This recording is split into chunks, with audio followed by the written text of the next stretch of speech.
Salah satu simbol yang tersembunyi dalam Uga Waksit Siliwangi adalah Budak Angon sebagai sosok Numapai atau yang menelusuri, dan Sang Amaca atau seorang pembaca yang memiliki hubungan dekat dengan Prabu Siliwangi.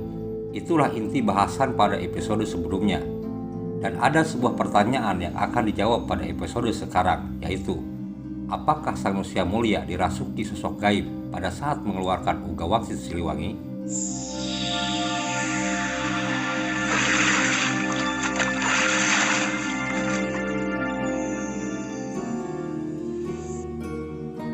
Sebelum menjawab pertanyaan tadi, kita perlu menyamakan pemahaman tentang sosok Prabu Siliwangi. Siliwangi adalah gelar kehormatan bagi Raja Sunda di Pakuan Pajajaran sejak Sri Baduga hingga Sang Nusia Mulia atau Raga Mulia Surya Kancana sebagai generasi ke-6 dan raja terakhir di Pakuan Pajajaran. Memiliki rentang waktu yang lumayan jauh, yaitu sekitar 52 tahun. Untuk lebih jelasnya, silahkan klik tayangan pada layar kiri atas. Apakah Sang Nusia Mulia dirasuki sosok gaib pada saat mengeluarkan Uga Waksit Siliwangi? Dahulu sebelum kami melakukan riset pernah berpendapat bahwa ada sosok gaib yang merasuki Sang Nusia Mulia pada saat membuat Uga di hadapan rakyat dan para pengikutnya. Sosok itu kami duga Sri Baduga. Namun ternyata pendapat ini lemah dan subjektif. Berdasarkan hasil riset, Sang Nusia Mulia mampu membuat Uga dikarenakan ia sendiri memiliki pengetahuan yang cukup tentang pedoman dan hukum-hukum dalam naskah Sang Hyang Siksa Kandang Karsian, karya leluhurnya yang diwariskan secara turun-temurun sebagai syarat utama menjadi raja di kerajaan Sunda. Jadi oleh karena kecukupan ilmu pengetahuan itulah, Sang Nusia Mulia mampu membuat Uga Wangsit, bukan karena dirasuki sosok gaib. Alasan ini kami peroleh setelah mengkaji sumber pantun utama, yaitu Caturangga Waksit Siliwangi. Di dalam pantun Caturangga Waksit Siliwangi itu, ada dua orang tokoh utama, yaitu Sang Nusia Mulia atau Raga Mulia Surya Kancana dan Ki Lengser saat melarikan diri bersama para pengikutnya yang setia dari Pakuan dan hendak menyeberang ke Nusa Larang, namun batal karena kapalnya hancur dihantam ombak. Perkataan Sang Nusia Mulia yang telah tersebar di berbagai situs website dengan judul Uga Waksit Siliwangi merupakan penggalan-penggalan isi pantun-pantun Bogor yang diakumulasikan menjadi sebuah catatan dan kemudian tersebar. Jadi dengan demikian, sangat mungkin pesan Sang Prabu tidak terekam sepenuhnya dalam catatan tersebut. Alhasil banyak simbol-simbol penting yang terlewatkan. Seperti apa rangkaian pantun tentang Uga Waksit Siliwangi? Nanti akan kami buatkan konten khususnya.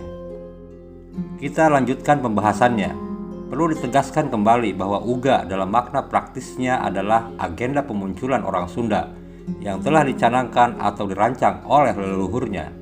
Dalam hal ini, posisi Budak Angon sebagai model kepemimpinan ideal yang bukan fiksi, ilusi atau harapan kosong, namun seseorang yang akan muncul dan memantaskan diri secara menakjubkan di masa depan. Seperti yang sudah dibahas pada episode sebelumnya, sebutan lain Budak Angon adalah Sang Amaca.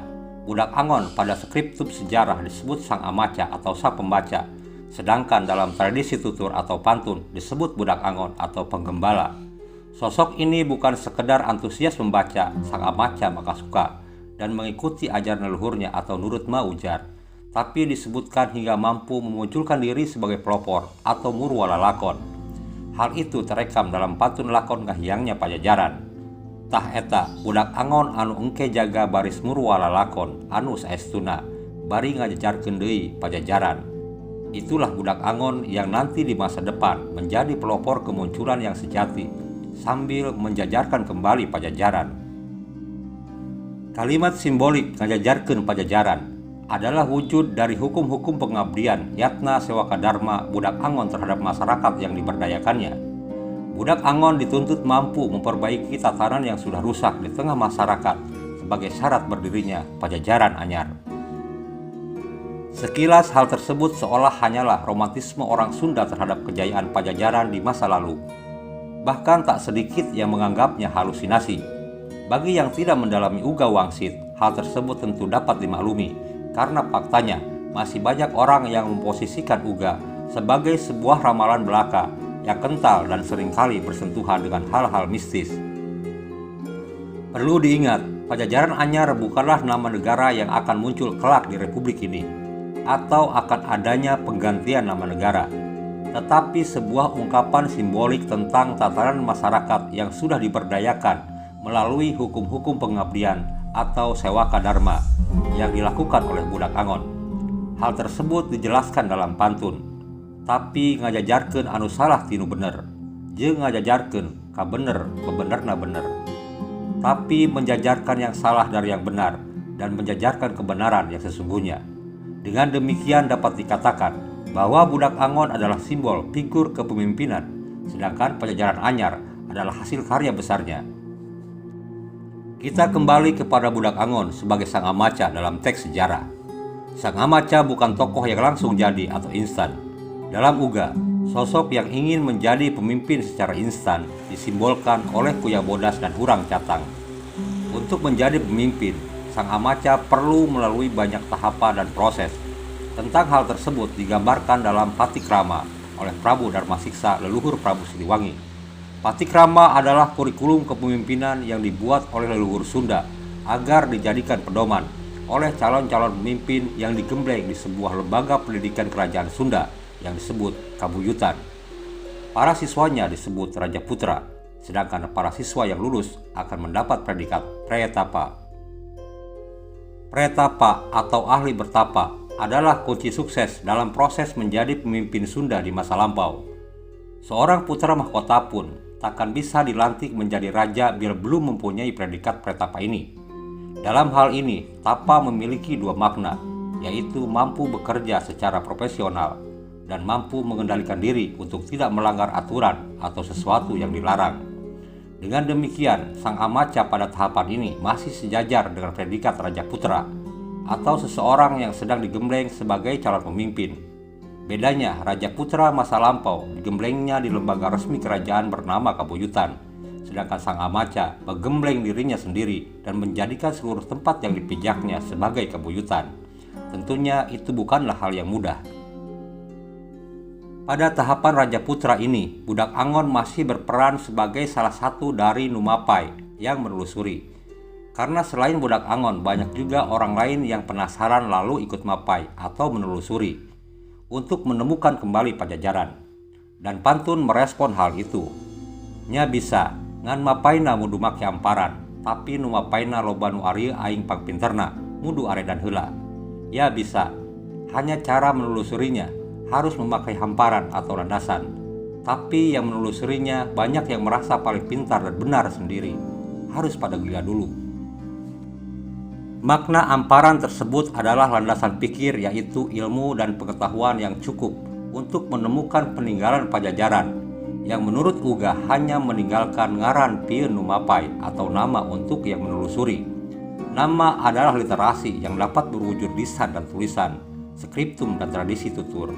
Dan Pajajaran yang secara luas disebut Sunda meninggalkan banyak peninggalan ngaran pieun nu mapai berupa skriptum seperti naskah kuno dan prasasti, dan juga tradisi tutur berupa legenda, pantun, uga, dan lainnya. Dan budak Angon mempelajari simbol ngaran pieun nu mapai itu selama ia menjadi Raja Putra. Apa saja simbol ngaran yang dipelajarinya itu? Menurut analisis kami, yang dipelajarinya itu diantaranya adalah peninggalan dari Prabu Reti Kandayun seperti Purbatisti, peninggalan dari Prabu Guru Darmasiksa seperti Patikrama, peninggalan dari Prabu Niskala Wastukancana seperti Prasasti Kawali, peninggalan Sri Baduga yaitu naskah Sang Hyang Hiksa Kandang Keresian.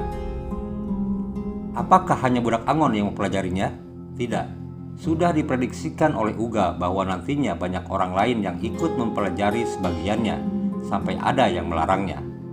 Engke bakal rea nu kapanggih, sabagian, sabab kaburu dilarang ku Raja Panyelang. Nanti akan banyak yang ditemukan, sebagian, sebab lebih dulu dilarang oleh Raja Penyelang. Larangan itu bisa jadi muncul dari kekuatan mana saja yang disimbolkan Raja Panyelang itu.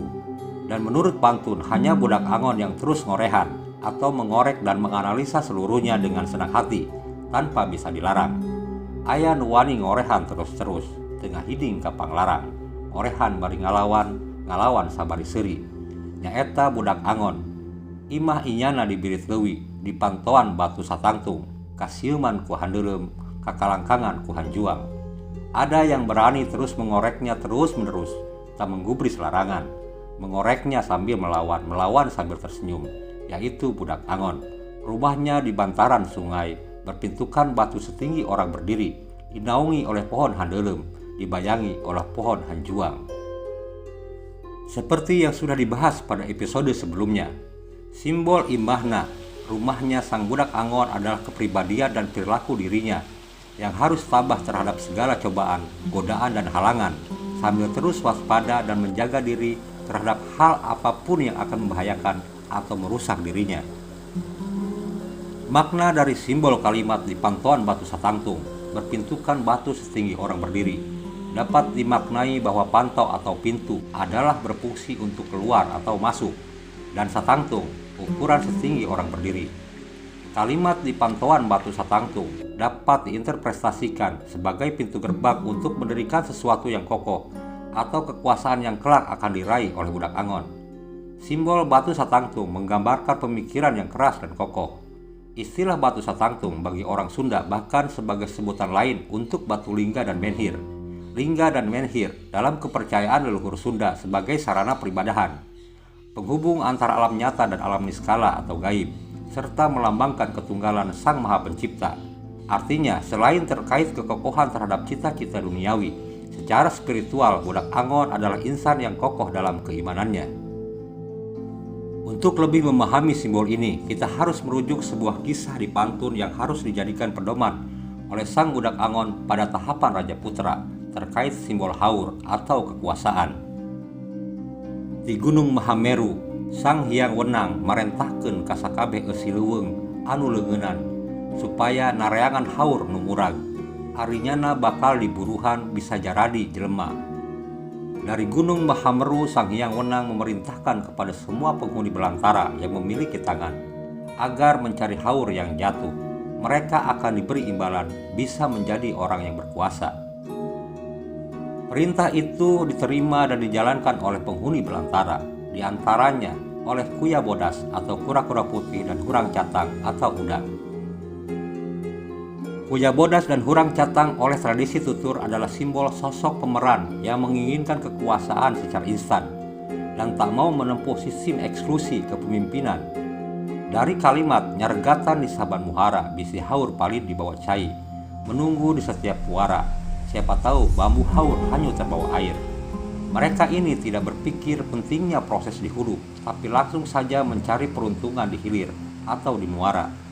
Kasarnya, Kuya Bodas dan hurang catang lebih disibukkan oleh usaha bagi-bagi kapling kekuasaan dengan para komprador. Hal itu terungkap dalam pantun. Ngaing mah jeung Ki Catang mah deuk jara di jelema.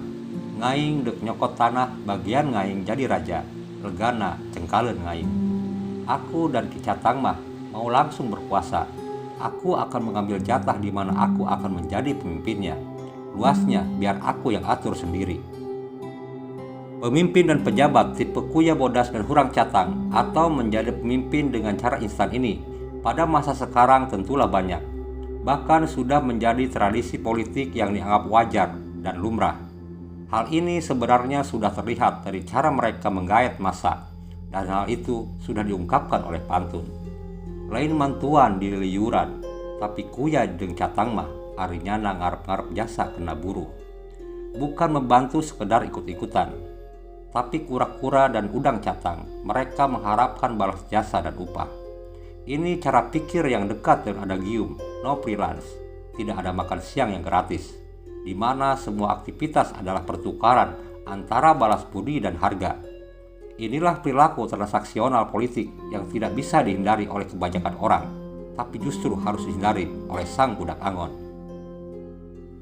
Prestasi terbesar dari model Kuya Bodas dan hurang catang ini digambarkan pantun cukup menjadi pembesar atau pejabat di bawah tuan besar, komprador. Jaradi badega di urang wetan, bari muja-muja pamujan sabrang. Menjadi pelayan pada orang timur, sambil memuji-muji kepercayaan asing. Ini artinya senang menjadi orang nomor 2, nyaman berdiri di belakang, sambil memuji-muji teori-teori dan metode asing.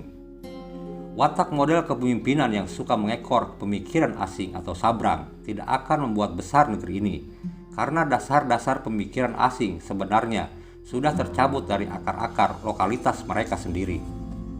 Setting akhir dari kisah ini digambarkan oleh pantun bahwa pembesar dan tuan besar itu akan dikembalikan menjadi binatang.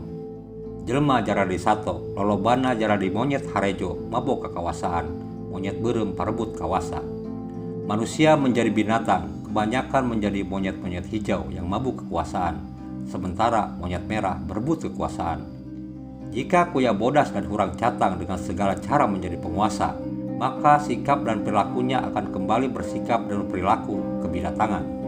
Dalam situasi politik seperti ini, maka hukum rimbalah yang berlaku. Siapa yang kuat, maka dia yang berkuasa. Siapa yang lemah, maka dia akan tertindas. Persoalan terbesar mereka adalah akan lebih banyak memberikan perhatian pada diri dan kroninya sendiri. Melayani dan mensejahterakan rakyatnya hanyalah lip service semata. Mereka akan larut dan mabuk akan lezatnya kekuasaan, lalu lupa pada rakyatnya. Bahkan kekuasaannya menjadi teror bagi rakyatnya. Pada bagian kisah ini, tampaknya ditujukan kepada pengikut Prabu Siliwangi saat melarikan diri dan kemudian memilih pergi ke timur atau ke wetan. Ayeuna darengekeun sakur anu sejadeg kumaula kanu kerjaya, gira misah ka beulah wetan, ngaing hanteu nyaram. Sekarang dengarkanlah, siapa yang akan mengabdi kepada yang sedang berjaya, cepat memisahkan diri ke sebelah timur, aku tidak melarang. Dengekeun, masih nyaraho kajayaan ilu deung daria, rawayan deung daria, mangkena bakal marentah jaradi pangkat di taneuh Sunda. Daria baris kamalinaan, di buritna baris kena babales, jig geura narindak. Dengarkan, kalian harus tahu, kejayaan akan ikut dengan kalian. Keturunanmu dan kamu nantinya bakal memerintah, menjadi pejabat di tanah Sunda. Kalian akan keterlaluan, di penghujung waktu akan mendapat balasan. Cepat pergilah. Nu di tegalan belah wetan, laju narindak. Narindak ka belah wetan, dina seja rek kumaula, tapi karep edeg marentah. Deg marentah papada Sunda, tapi paroho, baris dibales ku orang Sunda. Yang di lapangan sebelah timur lalu berangkat ke arah timur. Niatnya untuk mengabdi tapi inginnya malah berkuasa. Mau memerintah sesama orang Sunda, tapi pada lupa nanti akan dibalas oleh orang Sunda sendiri. Dalam pantun Bogor lakon Pajajaran Begah Kembang dan Ngadegna Negara Pajajaran, pemimpin yang diharapkan terdiri dari 4 model yang disimbolkan, yaitu badak, lodaya, ciung, dan lutung. Sebelum membongkar simbol-simbol tersebut, terlebih dahulu perlu memahami dialektika antara pengetahuan dan kekuasaan di dalam diri sang budak Angon dalam proses menjadi pemimpin. Sedangkan model Kuya Bodas dan Hurang Catang lebih mementingkan cara mencapai kekuasaan tanpa peduli dengan kualitas dan pengetahuan yang dimilikinya. Di Gunung Nyungcung, Sang Hyang Wening minta tulung ka badak nuker gupak, ka meong belang nuker moyan, ka lutung keur manggut-manggut bitung, ka ciung nuker nyaliksik. Arinyana bakal diburuhan jaradi jelema. Di Gunung Runcing, Sang Hyang Wening meminta tolong kepada badak yang lagi bermandi lumpur, kepada harimau belang yang sedang berjemur, kepada lutung yang menggoyang-goyangkan bambu betung, kepada burung ciung yang sedang menyisir. Mereka akan diberi upah menjadi orang yang berkuasa. 4 simbol binatang yang menjadi model yaitu badak, lodaya, ciung, dan lutung digambarkan dalam pantun disuruh bertapa sambil membuat arca. Opatan arek tarapa, tarapa bari nyieun arca, ngan nyieunna teu meunang nyarita. Berempat akan bertapa sambil membuat arca. Hanya membuatnya dilarang berbicara. Arca yang dimaksud di sini adalah produk atau hasil karya, tapi arca ini bisa berbicara. Bari ngarengekeun arca maca surat di jero guha Gunung Sinala, sambil mendengarkan arca membaca surat dari dalam goa Gunung Sinala. Artinya produk itu hasil karya yang bisa dilihat, dibaca, dan didengarkan oleh banyak orang. Bisa jadi berbentuk karya tulisan ilmiah atau sejenisnya. Simbol pertama yaitu badak diambil dari kalimat bebenangan inyana hante loba, inyana ngan saukur datang kabisa nyieun tapak, jate kaur anggeus batu geus kaburu remuk, berat teuing nu nyieun arcana. Hasilnya tidak banyak, dia hanya mampu membuat tapak. Karyanya tidak selesai karena terburu remuk, terlalu berat yang membuat arcanya. Simbol badak ini lebih fokus pada tapak atau tanda bekas injakan kaki. Hal ini disebabkan tidak seimbangnya antara energi yang besar dengan pengetahuan yang rendah. Energi yang dimaksud adalah hasrat berkuasa yang begitu besar, tanpa bekal pengetahuan dan pengalaman yang seimbang. Energi besar itu akan memaksa menuai hasil sebelum waktunya, dan akan terjadi adalah kabur remuk, lebih dulu hancur, sebelum sampai ke tujuan atau mogok di tengah jalan. Simbol kedua adalah lodaya atau harimau. Menurut pantun, maung anu parabot inyana ngan kuku ojeng siung nyieun arca teh hanteu bae daekeun ngarupa. Tibatan ngarupa mah, batu teh kalah kakak kohok jadi sodong ojeng guha. Harimau yang peralatannya hanya kuku dan taring membuat arca tapi tidak terbentuk. Daripada terbentuk malah batunya somplak jadi lubang dan gua. Berbeda dengan badak, simbol lodaya ini menggambarkan suatu keberanian besar mendobrak segala rintangan di depan. Suatu urusan yang bagi orang lain sulit dilalui, bagi sosok ini bisa ditembusnya. Kelemahan simbol ini adalah akan kehabisan energi di tengah jalan. Ia akan berhasil meraih kesuksesan pada tahap awal memimpin, namun kehabisan energi untuk mewujudkan pada langkah selanjutnya. Penyebab utamanya adalah karena ia tidak memiliki visi yang utuh tentang kepemimpinan, dan lebih mengedepankan keberanian untuk bertindak dan mengambil resiko. Walau demikian, karyanya masih bisa dilanjutkan oleh pemimpin berikutnya. Simbol ketiga adalah ciung, nama burung. Pantun menceritakan, laju nyieun arca dewa eukeur sila, ngarupa ari ngarupa mah tapi acan anggeus, kaburu saryawan mantare. Kemudian membuat arca dewa sedang bersila, sudah terlihat bentuknya tapi belum selesai, keburu terkena saryawan dulu. Simbol dari model ini digambarkan memiliki visi yang utuh tentang kepemimpinan, namun memiliki keterbatasan energi atau kekuatan. Sedangkan untuk mempengaruhi pemilik kebijakan, tidak cukup mengandalkan kecerdasan saja, apalagi hanya ocehan yang akan membuatnya capek sendiri atau sariawan. Salah satu kelebihan ciung adalah mampu terbang tinggi. Ini merupakan gambaran intelektualitasnya yang tinggi. Baginya karya yang dihasilkan lodaya cukup bernilai. Namun dia pun melihat keterbatasan lodaya. Simbol ciung yang pandai berbicara dapat dimaknai pintar melobi dan senang berdiskusi. Diceritakan ciung berdiskusi dengan lutung yang karakternya sebagai pendengar yang baik. Unggut-unggutan ngadengekeun ciung, manggut-manggut mendengarkan ciung. Dengan demikian konsep perencanaan ciung suatu ketika akan terwujud meski bukan dia yang mengeksekusinya. Simbol keempat yaitu lutung. Da puguh leungeunnan, dienggon inyana tapak loba arca mani ngajajar, aralus baragus, harita inyana geus anggeus 40. Karena jelas mempunyai tangan, di tempat dia bertapa banyak hasil arca berjajar, bentuknya bagus-bagus. Waktu itu dia sudah menyelesaikan 40. Tabiat lutung senang mendengarkan saat berdiskusi dan mau mengikuti saran yang baik, disertai dengan kreativitas dan keterampilannya yang cukup. Simbol lutung digambarkan pantun sebagai sosok yang pandai mengadopsi pemikiran cerdas orang lain, serta menghargai dan mau melanjutkannya. Keempat simbol tadi adalah kemampuan yang semestinya dimiliki dan digabungkan oleh seorang budak angon sebagai bekal diri agar kelak mampu menjadi sang ratu adil. Simbol badak melambangkan energi atau kekuatan yang besar, lodaya melambangkan keberanian, ciung melambangkan kecerdasan intelektual, lutung melambangkan kreativitas dan kerja keras. Jadi pada bagian ini yang harus dihindari oleh budak angon atau satria pidingit adalah simbol kuya bodas dan hurang catang. Sedangkan yang harus diperjuangkan dan dikuasai adalah simbol badak, lodaya, ciung dan lutung. Untuk menjalankannya perlu keteguhan hati dan kekokohan jiwa.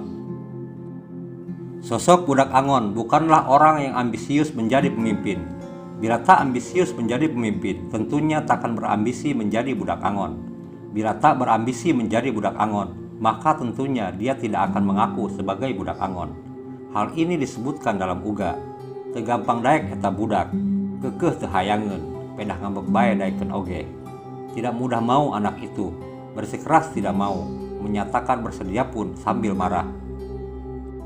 Jadi dengan demikian, salah satu ciri penting mengidentifikasi seseorang itu budak angon atau bukan, yaitu dapat dilihat dari sikapnya yang menolak disebut sebagai budak angon, dan dia takkan pernah memantaskan dirinya sebagai budak angon. Dan hal itu sebagai salah satu bukti kekokohan pola pikir dan pandangannya terhadap diri dan dunianya. tak penting gelar, sebutan dan kedudukan apapun baginya. Hal itu disebabkan adanya kesadaran diri bahwa dia perlu terus belajar, menelusuri, menganalisis dan menjalankan yatna sewaka dharma, hukum-hukum pengabdian yang diajarkan para leluhur, serta ilmu pengetahuan dan pengalaman lain guna menopang terwujudnya konsep yang ia susun dan dipersiapkan untuk kepentingan masyarakatnya. Dengan demikian, meski tidak memiliki ambisi untuk menjadi pemimpin, disadari atau tidak, berbagai peristiwa dan pengalaman yang pernah dihadapinya justru menggiring dirinya untuk menjadi pemimpin di masa depan. Dan salah satu penyebab kokohnya pemikiran Budak Angon yaitu karena dilengkapi dengan penguasaan konsep secara teoritis. Uga menyebutkan kasieuman ku handeulem ternaungi oleh pohon handeulem. Dalam pengetahuan orang Sunda, handeulem adalah simbol atau siloka tentang suatu simpanan yang sudah dilupakan banyak orang. Sudah tidak diingat lagi bagaimana rupanya dan di mana adanya atau disimpannya. Dan pada episode pertama sudah kita bahas bahwa Pajajaran hilang tanpa meninggalkan jejak, tapi hanya meninggalkan ngaran pieun nu mapai, nama untuk yang menelusuri. Jadi, apa gerangan simpanan atau tutundaan karuhun yang sudah dilupakan banyak orang itu?